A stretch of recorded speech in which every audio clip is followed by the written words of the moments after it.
আমাদের মসজিদে 40 দিন 5 ওয়াক্ত নামাজ জামাতে আদায় করার প্রতিযোগিতা করছি। মসজিদে শিশুরা এসে দুষ্টুমি করছে, তাই মসজিদের সভাপতি তাদেরকে বের করে দিচ্ছে। এ ব্যাপারে কিছু বলবেন? মসজিদে বাচ্চাদেরকে, বিশেষ করে যে বাচ্চারা নামাজ বুঝে, 6 বছর 7 বছর হয়ে গেছে, 5 বছরের বেশি হয়েছে, অর্থাৎ এক কথা এমন বয়স হয়েছে যে বয়সে সে নামাজ পড়তে পারে, বুঝে, এই বয়সে বাচ্চাদেরকে মসজিদে আনতে হবে। তারা যদি মসজিদে আসে, যার সাথে আসবে তার দায়িত্ব থাকবে তাদেরকে নিয়ন্ত্রণ করা, যাতে মানুষের নামাজের ডিস্টার্ব না করে। এরপরেও যদি বাপে সেজদা যাওয়ার পরে ওই চান্সে ও দৌড় দেয়, কারোর পিঠে চিমটি মারে বা আরেক বাচ্চার সাথে দুষ্টমি করে, তাহলে এতটুকু ডিস্টার্ব মসজিদের সকল মুসল্লিকে সহ্য করতে হবে। কারণ আজকের শিশু আগামী দিনের মুসল্লি, আজকের শিশু আগামী দিনের।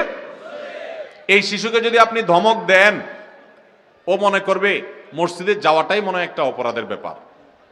ঠিক কিনা বলেন?